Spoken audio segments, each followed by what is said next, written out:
Semantics is the branch of linguistics that focuses on how words, phrases, and sentences carry meaning. It's not just about dictionary definitions. It's about understanding how we use language to communicate ideas. Take the word bank, for example. Does it mean a financial institution, the side of a river, or tilting an airplane? The meaning depends entirely on the context. Without semantics, we'd be lost in a jumble of words with no way to figure out which one fits. But semantics isn't just about individual words. It also looks at how words combine into sentences. Why does the dog chase the cat feel different from the cat chase the dog? Even though the words are similar, their arrangement changes the meaning entirely. Ever had a conversation go sideways because someone misunderstood what you meant? Take sarcasm, for example. If your friend says, "Oh, great, another meeting," do they really mean it's great? Probably not. Sarcasm flips the literal meaning of words, and understanding that requires paying attention to tone,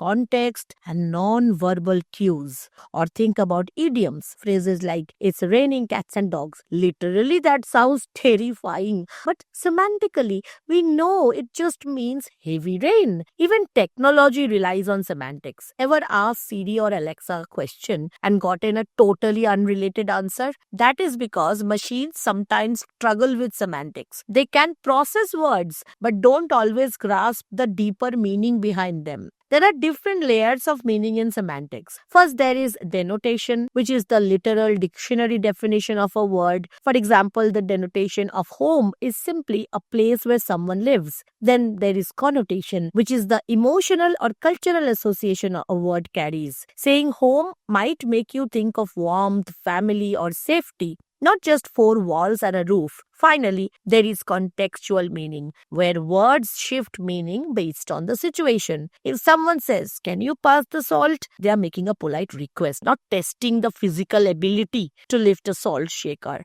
Semantics shows up everywhere, from everyday conversations to big debates. In advertising, companies carefully choose words to shape how we perceive their products. Think about the difference between natural flavors and artificial ingredients. Both are vague, but their connotations influence how we feel about what we are buying. In politics, semantics can change the entire tone of a message. Saying tax relief instead of tax cuts frames the idea differently. One sounds like helping people, while the other might sound like losing revenue. Even memes rely on semantics. A simple image paired with clever text creates humor or commentary because of how the words interact with the visual.